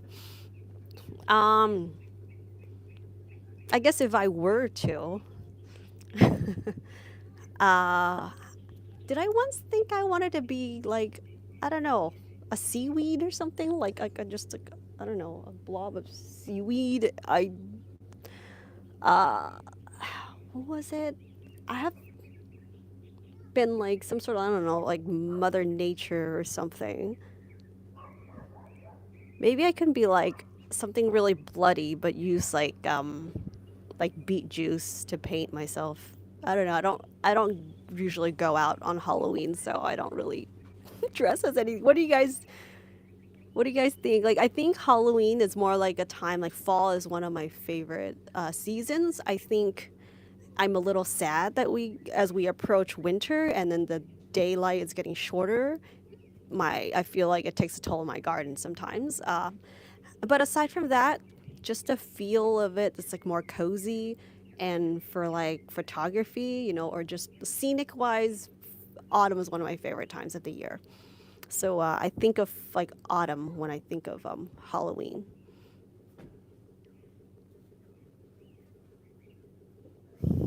How long will it take for my pineapples to grow?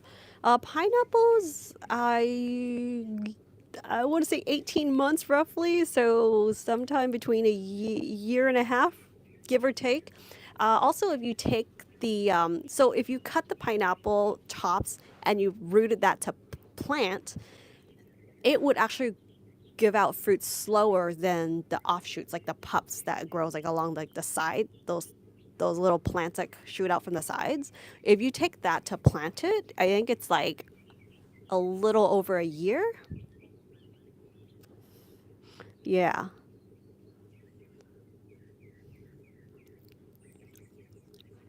I have a really good variety growing right now, but I don't know where to put it. I just have like a plant start of it. My friend ordered it from Hawaii. I forget what the name. Sugar loaf, I think it's called. It has like a low acidity, which like was amazing Actually, when you got it, I think you have to kind of ship it slightly underripe, so I'm sure it'll taste a lot better when you're at the location eating it. But because we had it maybe like 85, 85, 90% ripe, it it was good, but it wasn't like super amazing. And then I went to, in Asia, there's a lot of different varieties of pineapples, and I've had ones that's like even better than the one my friend ordered from Hawaii. So, yeah, low acidity kind of pineapples are so good. I usually juice them just because just the regular ones you get at the stores here, the acid level, I just don't really like to eat the fruits as is.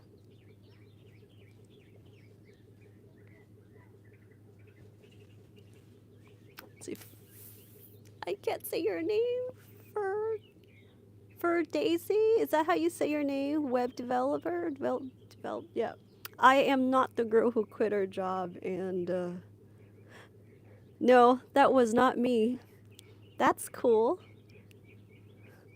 That's cool that we look alike. Yeah. You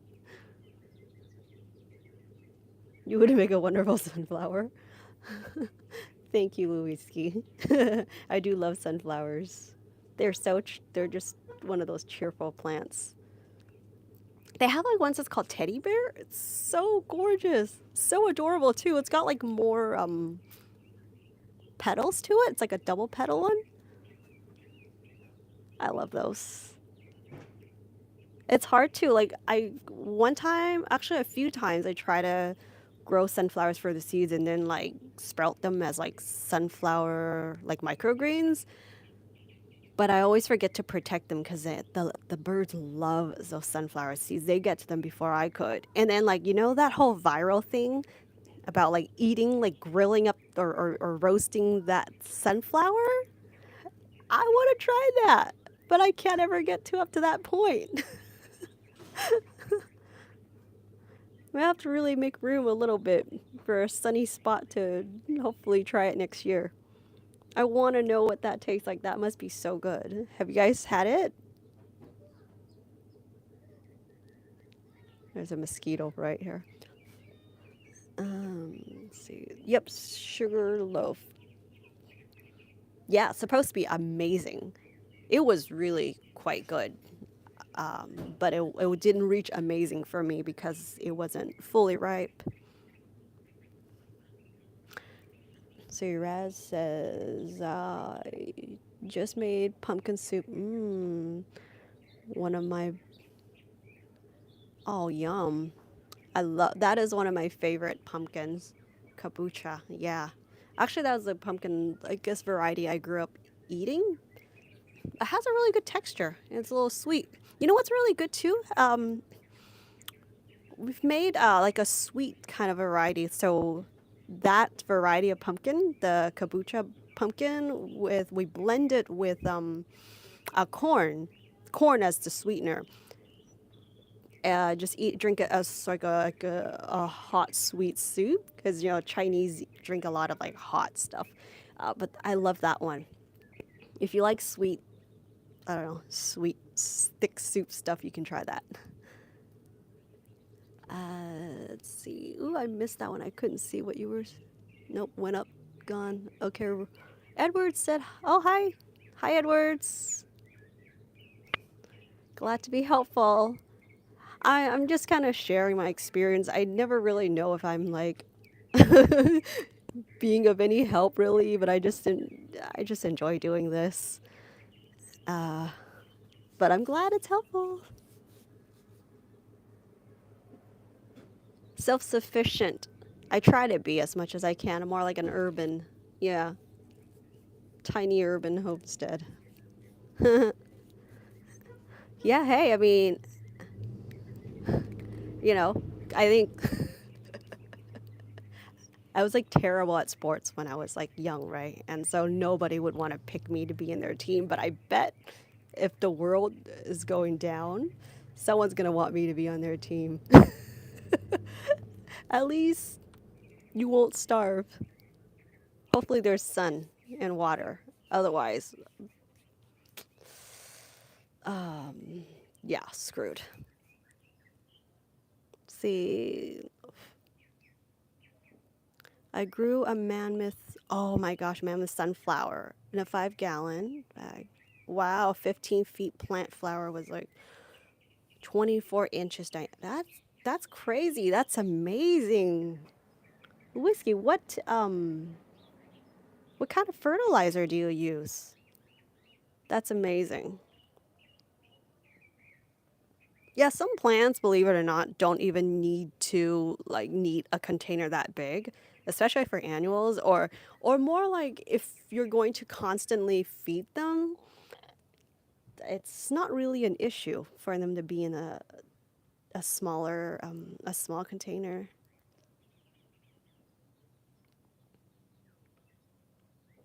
Thank you, Nora. Thank you, Nate. Say Darth says I need to move this up so I won't do that leaning in so much. I will try growing sunflowers in grow bags. Yeah, never got this year, but my Jerusalem artichokes are doing. I was about to mention Jerusalem artichokes. That's awesome. Mine too. They're in grow bags, and they're doing amazing. They've grown taller than they've ever been, and I didn't know where to put the different varieties of those Jerusalem artichokes, so I just end up dumping all of them in like a larger grow bag. So it'll be fun to see just a mix of them in that bag when I harvest. Hmm. Maybe I'll grow sunflowers in the parkway. That's like a really sunny spot, so and I think it'll be really cheerful for the community.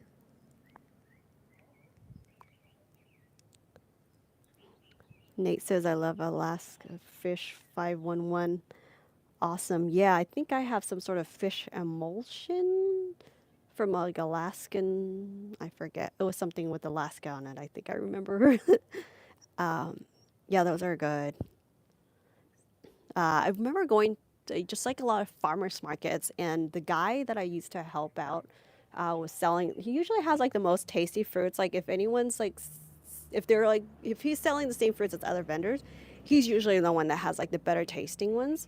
And I was asking what he used to fertilize, and actually most people would tell me the answer is like seafood, shellfish, if they are descaling their fish or the shrimp shells and things like that. They just bury them under their fruit trees, and their fruits taste amazing. And this farmer told me he would go get those discounted not food, fish and seafood from the grocery store, blended. He would grind it up and just dump it straight onto all his fruit trees. I'm like, wow, does that does, I'm sure that doesn't smell pretty. But yeah, it works. These like old ways, like it's interesting to me like when we try to really fine tune our recipe, the ratios and techniques in like composting, But when like in Asia, like Southeast Asia, a lot of them just, if they are composting, they're either like kind of like doing biochar style, so they're burning them, or they are just burying them straight on, dig a hole and bury it. There's like nothing technical about it because everything is so functional and it's about like practicality. Like it does not make sense to them to be purchasing a tumbler. Like why are you purchasing something to throw things that like you're throwing out? Like, it doesn't make sense, but it works. Their food tastes amazing. Sometimes maybe, I don't know, if you're really into something, I think it's nice to hone a skill or have knowledge about it. But at the same time, like, are we doing too much? Like, are we overdoing it? I don't know. Parents do that with, yeah. Yeah, National Disgrace says parents do that with their leftover seafood. Exactly. Yeah, it's a Vietnamese, it's a Chinese, it's a Thai. I don't know, a lot of, I think, Southeast Asia. It's convenient. Yeah. one of my friends would bring her leftovers to her parents, like whenever they're like leftovers, she would haul like a giant bag of it, and that's all her parents does is like dig holes and bury them just in place, and the fruits always taste amazing. Like we think about breeding different types of bacteria or causing pest issues. I guess you would have to dig deeper. Um, but yeah, it's just so simple and it works. See, Nate says, can I spray them with neem oil or cover them? Uh, what, pest or what are you spraying neem oil on? I use neem oil for like once in a while if I really have to, for like pest issues. I'm not sure what you mean. Nora says, I hope you could help me. I live in the coastal Alabama zone 8B to 9, very humid. What fruiting trees would you recommend? I appreciate suggestions. Thank you in advance. Nora, let's see. I haven't grown out there, so if you guys have any suggestions for Nora, I think usually wouldn't like fruit trees. Alabama. Would pawpaw be one of the unique ones? Would pawpaws work? Because it has, I think it does better in the cold, but it has like that fruit has a really tropical flavor. I've never actually had that fruit, but I heard that it tastes amazing. Um, there should be plenty of like apple varieties for you to grow out there. I can't like recommend like anything specific. Mm, yeah, but I think not sure about pears, apples and pears, and doesn't like. How about like peaches? I think you have to make sure the variety of fruits you grow. Read the tags, so because it will tell you how many hours like of chill hours you need in order for them to like flower or set fruits. Oh, bok choy. Do I use neem oil for like leafy greens? Mm, yeah, I rarely use neem oil, but I will if I have to. And I usually I have a video on this, like the actual ratio, because I kind of like eyeball things. So when I have to like make a video and tell you guys the recipe, I have to pay attention to like how much I'm putting in. But I just eyeball things. I usually mix that with like water, a little bit of soap, and like just like a pump of soap. Yeah. So I dilute the neem oil, and I do it like super early in the morning. Or evening. I prefer evening actually because it has like a whole night for them to rest. Mornings, if it's like a summertime, the sun gets quite hot early, so the oil on the leaves may cause it to burn. Let's see. Yep. Oh, yep, it's me. Okay. I'm like, how do you read this? Okay. Tropical plants work in humidity. They love humidity. Yep. Oh my gosh, Barbados cherry bush. Lillian, that is one of my favorites. And that one actually could grow well. It would work in a small space. Yeah, they grow well in containers. I love that they have high vitamin C. So, funny story about the Barbados cherry is I never had like an abundance of them, right? Unless I'm in Asia. So, like earlier this year, I brought I was juicing, and I was really excited to find because those fruits are relatively cheap out there, right? And you can like juice them. And I thought I'm gonna make myself like crazy high vitamin C shot or juice, and it's gonna be really yummy because I really do enjoy Barbados cherry flavor. But the pit is actually kind of like woody. So when it's like pressed through that juicer, oh my god, my juicer clogs. Like um it really grind up like the pit or the pit, what is it called, the seed is like um it's like, what do you call those wood, oh, I forget the name. It's like fine wood mashed together, sawdust. It's like sawdust, yeah.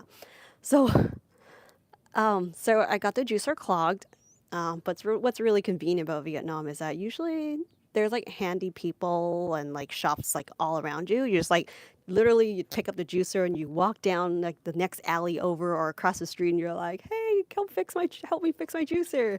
And the guy fixed my juicer and then I took it back and then I got it clogged again. It was like within half an hour I walked my juicer back and asked them to like unclog it and help me open it. And I did that 3 times in a row. Eventually he's like, "Here, I opened it for you. Don't do it again. Go home, child." And he wouldn't take my money the third time. Like so yeah, don't put Barbados cherries in the juicer. If you want to have that as a juice, blend it and then strain it. People do mix them in juices. You can put other fruits with it, but like don't do straight up just that fruit. Although it tastes amazing, but it'll cost you your juicer. That's a very long story of telling you why you shouldn't juice your Barbados cherries. Um, Plant Odyssey asked something about Pandan. I missed the top. I couldn't see it anymore. But yeah, I was growing some Pandan earlier this year, and the winter was like a lot of rain that uh, this previous winter. So a lot of them had rot out. That's the tough part about SoCal is that it doesn't get too cold out here, but you know, plants only take up water when they are like, or more water when they're growing. So it's almost like overfeeding them when they're not really actively growing. There's just so much water. You got to make sure there's like good drainage, or else it becomes like too cold and too much moisture holding in. It's just that's how my pandan rotted. I gotta get them growing again, but probably I should just wait until it's warm again to plant them and have them established for the following winter. Pandan, if any of you guys are curious, is a Southeast Asian herb. It's almost like a leafy green. It grows really beautifully, like a lily, but as like a common flavor. We use for extracting for the flavoring for lots of desserts and like curries. Actually, really good when you dry them out for tea too. Yeah, Lillian says tons of vitamin C in that shot. Sure it is. I love that fruit for that reason, especially. Raz says I grow the bok choy and broccoli and cabbage under mesh. That's good. Needs to be on that. Yeah, yeah, definitely. Here's something silly though. For my garden, if I grow things in the mesh, it's also acts as a little bit of a filter as as a shade cloth. So the plant growth is a bit compromised, but that's really good that you do that because those those green little caterpillars they're out. They're eating my comfrey, my beautiful variegated comfrey leaves. Not cool. Plant Odyssey asks, do you have to bring your pandan inside during winter? I used to until I wanted to slowly acclimate them. So yeah, I used to do that. And then until I was planting them in like a 15-gallon, it got difficult. And I thought it was time that they would start to acclimate to the winter. And that was the end of it. Hey, Joe. Nice to see you. Yes, I'm finally doing live. I think it's just kind of hard to like, I guess I'm constantly like on the go, so it was kind of hard to find time and then to like figure out what time zones you guys are. But I'm like eventually, you know what? Just do it, because then I can also try to do live like different times. I guess different times of day or different days of the week or something to catch you guys, in different places. Um, so yeah, if you don't make it to this one, I hope to see you guys in the next one and so on. Um, Yeah, it's a lot of fun to just connect with you guys because I really honestly feel like that is what I have been lacking because I see you. Oh, I don't want to say I see you in the videos because I actually don't see you in the videos, but I try to reply to your comments. But I think we lack that immediate like reaction, right? Like the responses to your questions and just chatting with you guys. It's very different. Yeah. So this is cool. I'm loving it. Thanks for coming, you guys. Oh my goodness, we're going on for well over an hour and a half. I can't count. I think we're almost at 2 hours. So okay, okay, I guess let's do it for 5 more minutes so it'll be straight on 2 hours. And and then I'll let you guys go on with your day. And um and then I will see you guys next time. For those of you guys who are new joining, hello. And yeah, I grow food and a lot of different types of plants in a very small space, like a patio space, basically. I mainly grow a lot of leafy greens because the space is so like lacks sun. But I do love like anything that grows in the shade well, especially like flowers, fragrant flowers. And it would be fun to take you guys along, maybe to different farmers markets, nurseries, if I happen to say, I don't know, see something interesting or like a wild pepper tree, I don't know, just things that I feel like it would be nice to share. And I think that would be really fun to like catch you. Because sometimes when you upload things, it's fun, but you miss out on that real like moment, right? In the moment. Yeah. Nurseries, joyful gardens agrees. Also, yes. I just need to, I guess, ask the nurseries if they're cool with that. But I don't think that's a problem. I'm not screaming or yeah, I think that shouldn't be a problem because that would be really exciting. There's because that's the thing I really love doing is whenever if I get a chance to be especially outside of, like where I live, I love to see what other nurseries offer. Even better is if you can get them. Yeah, if you guys don't know, you can actually travel with plants. You can actually bring plants on the flights.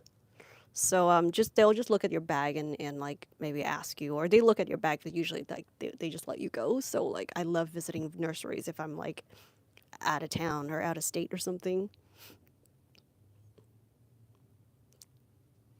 Yes, Nora.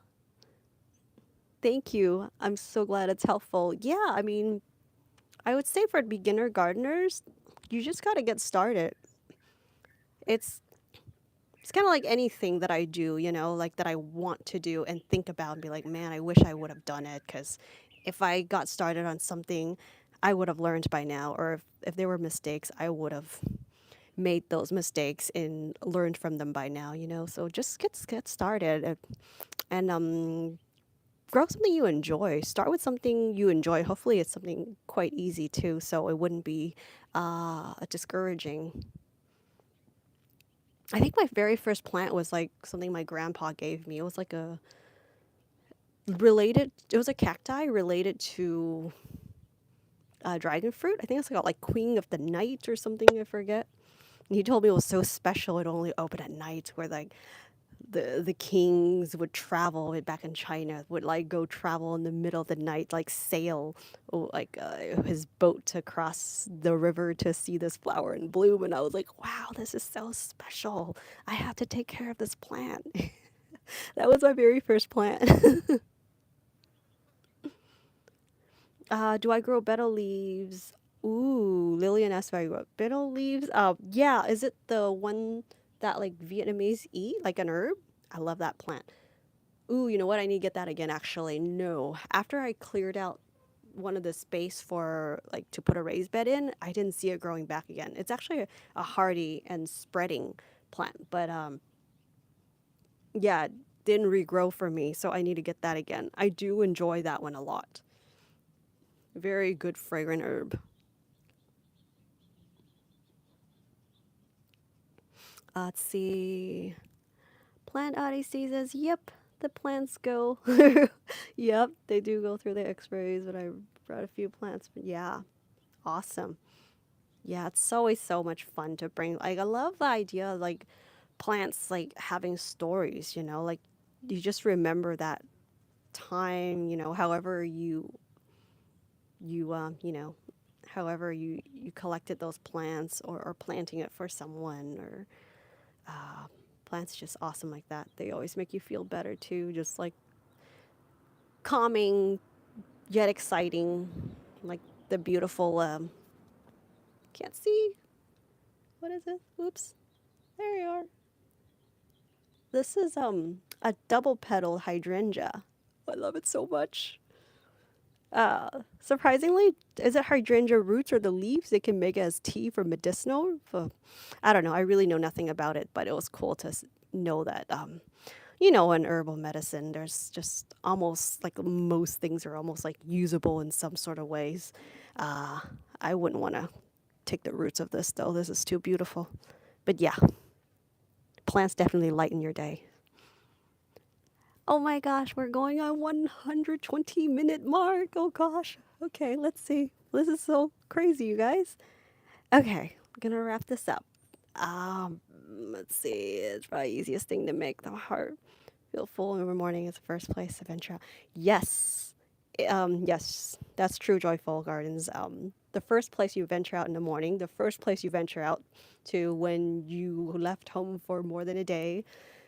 Um, Yes, you go out there with your flashlights and you go check on your plants. If you get home at 2 a.m., yep, this is the place.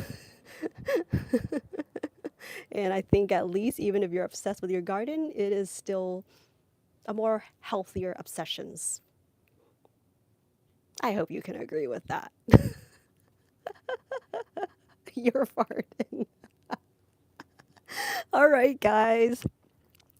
So is this a good time for you guys? I'll try to keep in mind so I can kind of repeat, doing like different times. But is this a good time for you guys to get on live?